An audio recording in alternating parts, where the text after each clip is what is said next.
Chris, welcome to Temecula again. Today we're at Margarita's Cocina and Cantina, and we're gonna be trying some excellent Mexican food. And more than anything, I wanna debunk the theory if we could really pair Mexican food with wine.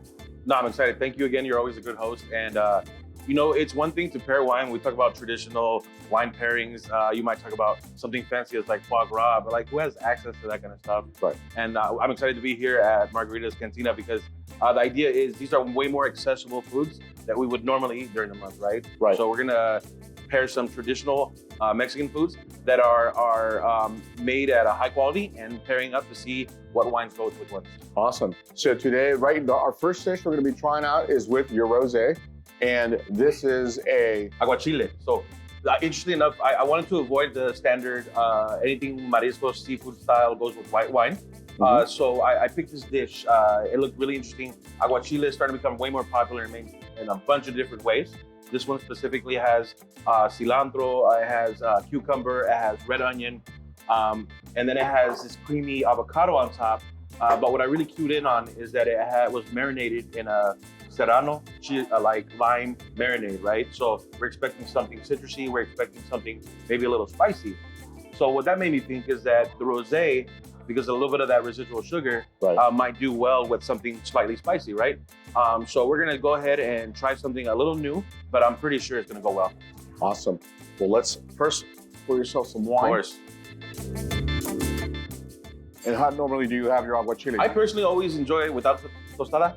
Okay. But I break it up into chip style, and then I grab it like that because as soon as you bite into tostada, what happens? It falls apart, right? Of course. Provecho. So if you don't mind, of course, try it out. So once again, this is a 2021 rosé Grenache and Mourvèdre, slightly sweet. We're going for something that's mildly sweet, but not overly syrupy, and we're also going for something that's got the right acidity. Hopefully that plays off of the citrusy notes in this dish. Awesome. Let's go. Yes. All right, so now you taste a little bit, try a little more rosé. Back to what I was talking about earlier, there's a mild spiciness to it, like a healthy amount, but not so much that you want to enjoy the dish. And so I really like that. Some of that sugar, if something's a little spicy to you, as you drink a little bit of a wine that has a little residual sugar, it'll balance itself out. It'll seem less hot. It'll make the wine seem less sweet. No, it's true, very true. So should anyone ever overpower a ceviche with too much chili when pairing rosé? Yeah, I don't think so. I think in food and in wine, the idea is not to overpower in any one way, right? So the last thing you want to do is have this dish, and at the end of the day, all you think is, oh man, it was really spicy. Or maybe if you use garlic in there, it was overly garlicky. Or there wasn't much flavor and the wine kind of overpowered everything. As I'm seeing here, I'm able to cruise through all the flavors. The citrus notes, the salt notes, the tahini, as well as creaminess in the avocado. And it kind of balances off that fruit notes and the natural acidity that's in the rosé. That's right. I love it. I think it's a great dish. Definitely coming back to this restaurant. So how do you rate it from 1 to 10? What do you rate? Oh, this one, as far as aguachiles, I really like it. So I'm going to give it a, I guess, is it cheesy if I go 10? I mean, let's go 10. Yeah. Starting off the first dish, 9.5. This is definitely worth it. They brought us our second dish, and this is a traditional pozole,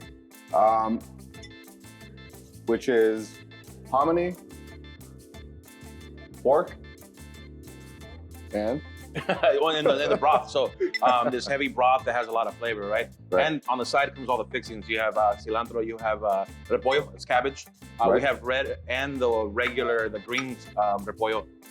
Some red onion again, which has powerful flavor. And something interesting that I've never tried is oregano. Obviously, we always eat that with our pozoles menudos, but I've never tried it with wine.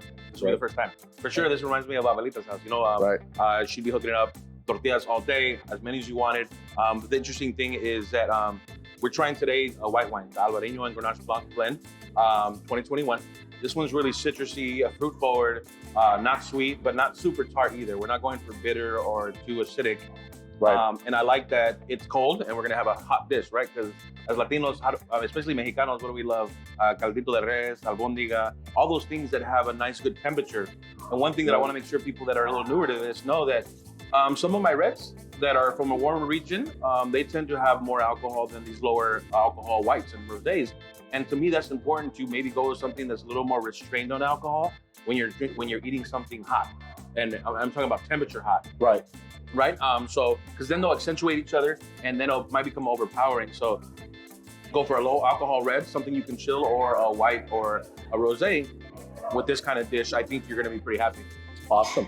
Well, let's try it. Let me pour you some wine. Thank you, sir. I'll go and start putting my dish together here. Yeah, absolutely. So I've had a little bit of pozole. Okay. It's a nice, approachable pozole. Doesn't come spicy, so if you want some spicy, make sure you ask for something. Okay. The dish itself with the oregano wasn't overpowering, so at that point I didn't anticipate it really affecting the wine too much. So I get nice creamy broth and kind of reduction type of heaviness, and then the wine is citrusy, light, and approachable. So I think I'm pretty happy with the pairing, actually. Once again, I don't think people have an idea that specifically you can't pair Mexican dishes with wine. It just hasn't been traditionally done. So they assume that somebody's already tried it and it doesn't work out, right? But what we have here is a lot of flavors. We have onion, we have cilantro, we have oregano. 3 really powerful flavors. We have some citrus with the lime, and then the fat content and the sodium content of the dish itself with the meat in there. And the meat itself is not too lean. It actually gets a good amount of, you're gonna want some fat in there to add flavor, because we know that's where all the flavor is at, right? Right. Once again, the dish itself is really in balance, so it turns out that it didn't overpower the wine at all. It's delicious. So what would you give it between 1 and a 10 again? All right, because we're gonna give honest opinions, I'm missing a little hot sauce myself, so I'm at an 8 out of 10 right there. For me, I always like something a little spicier, and that in this dish with this pairing with the white wine could go, because we're talking about still something really refreshing and lower alcohol. Okay. So you could go a little spicier. If it was a red wine I was pairing with this is actually exactly what I would want. Got it. Me too, I think. Just because by default, I'm always thinking about something spicy I would want on my food. I would go also with an 8. Right, but a lot of people don't necessarily like the spice level that we do, because we grew up eating it, right? Right. So if you enjoy Mexican food, but sometimes come across and we're like, why do they make it so spicy? A place like Margarita's here, I think they're making it exactly the level that you want, because you could always spice it up yourself. Exactly. So why not start there? And then you cap it off with a couple of handmade tortillas, and you're good to go. Yeah, these are golden. These are so good. I love that final touch on when you're rolling it up and dipping it into the broth. This is so delicious. So now we're moving on to our 3rd dish, and this is a surf and turf. Yeah, so this is interesting. What I thought was gonna be more of you ever go somewhere, asada, shrimp, pretty simple. Right. What I have here is a really complex taco, a lot of flavors. You do have your asada and shrimp, both are grilled with onions. So you have grilled onions on top of the meat, and then you're gonna mix in some repollo, and then on top they have this special sauce that I think is pretty unique. I've never tried it anywhere else. So it's chipotle, so the chile chipotle with the mayo, and then a little bit of Dijon mustard. So I took a little sneak peek. I tried a little bit. There's a little bit of spiciness on there that I think really is gonna wrap all this together. It's interesting because normally when I do something spicy, I don't do a red wine. Right. But today we're gonna see how that goes. And then with it, we have a little citrus, and we have the carrot that usually comes with rajas de jalapeno. It's more vinegar. So pickled carrots that kind of are gonna participate too. All that's being enjoyed today with a blend of Syrah and Cabernet. This is my 2021 blend. So this just got bottled, hasn't been released. You're the first one to ever try it. But the idea is that, you tried this version before where Syrah, Cabernet, we're going for rich fruit, supple oak, and really approachable style of red. And we're gonna pair it with these beautiful tacos. Awesome, so let me pour you first. All right. Get your glass. So traditionally before, we usually pair spicy things with a rosé, right? That's usually how I go. It's a little safer because say you tell somebody maybe you can tolerate some heat, that can be interpreted so many ways, right? So I stay safer with the rosé and white with something spicy. And then the reds, you go for things that are richer, a lot more sauce-based, and things that have salt and fat like the surf and turf itself. Got it. So what do you want, cheers on your burrito? Sure. Cheers. Everything comes in. I think there's a good amount of garlic in there. And then the onions, all of it come together. And then that sauce in the end, a little bit of spiciness comes on after. This plays off the idea of why do people always do red wine with a piece of meat, right? Steak. Right. These have the same qualities because you have the steak and shrimp in there. You're gonna have fat and you're gonna have salt content. And what that does is play on some of the bolder aspects of a red wine, some of that tannin. that stuff that makes your mouth pucker a little bit, whatever makes it a little bitter, depending on how you experience it. If you find a red wine that has a little bit of that and then it's too much for you, something that's salty or fatty, even if it's a cheese or a piece of red meat, chemically they interact and the tannins will become softer, and in general everything will become richer, right? So we had that taco, and with the wine itself made it much more viscous, more buttery, if anything. I think that's probably the best way I could describe this pairing right now. Once I had all of it together, it's much more of a buttery kind of viscosity, and so I think it worked out pretty well. Well, perfect. I agree. I really enjoyed the crunchiness also of the onions in the cabbage, and the shrimp. Everything was delicious. Yeah. So this is the third meal that I've had that here that I'm going to rate pretty high. The idea is that they're kind of killing it on every meal because they're hitting all the same things that I think my wine is going for. Traditional, but approachable, right? So we're incorporating some newer flavors with some authentic things you might have found. But this is not a taco you're going to find in your abuelita's house, right? My tias would have made this, but for folks my age, you probably enjoy something that's a little newer, forward-thinking, and fusion. So I'm like 9 out of 10. It went pretty. I don't know what I would change about it. Probably nothing, but that sauce itself is really interesting because it's creamy and a little spicy. So it's incredibly unique too. I mean, you know, we're no stranger to tacos.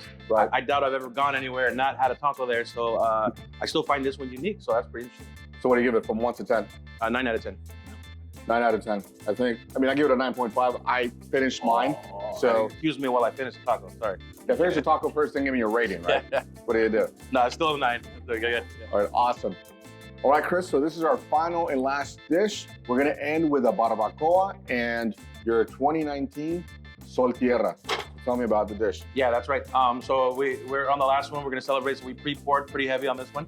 But the dish specifically, you know, if you know barbacoa and birria and all that, it has a bunch of different regional takes on the flavors. So I believe that Yesenia, the owner here, was telling us she's from Nayarit, her husband's from Jalisco. So those kind of, all these flavors kind of come into, I'm sure, all their dishes. She was describing how this one, although sometimes barbacoa could also be maybe goat, right? They call it birria. This one specifically is beef. They rub it with 7 special sauce spices. They bake it, and so they take a while doing that. And then eventually they're going to blend it with chile ancho and tomatillo and a couple different ingredients to bring out that beautiful color. So this is, once again, you can tell they took their time with this type of meal.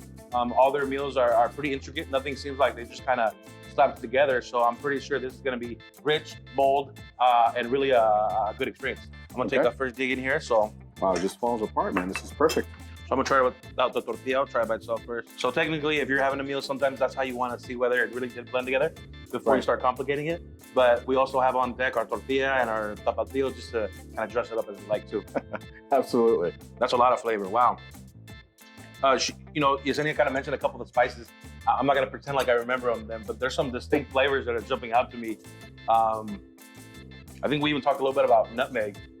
And that comes out quite a bit, and I think this is beautiful, nice and juicy.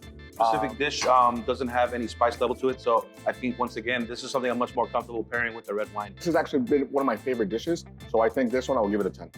Good. So when you do this kind of thing, you know, I think you and I have always tried to be honest. And I'm gonna try it with the tapatio. Tapatio. That way people can understand that like we're trying to give honest expressions. But so I'm giving another high rating on this one because specifically barbacoa compared to a lot of barbacoas that I have, because I never turn them down. Birria, barbacoa, it does always come out the way I was really used to it. Chunks of meat that are actually dry. And I'm fine with that because I usually am gonna dress it up with salsita or lo que sea, right? So at the end of the day, what I eat itself is gonna be juicy, but the meat by itself, the barbacoa by itself is so tender and juicy that I think this is a really good meal. So 9 out of 10, 10 out of 10. You know, I feel cheesy giving them all high scores, but I mean, if that's what it is, that's what it is, right? So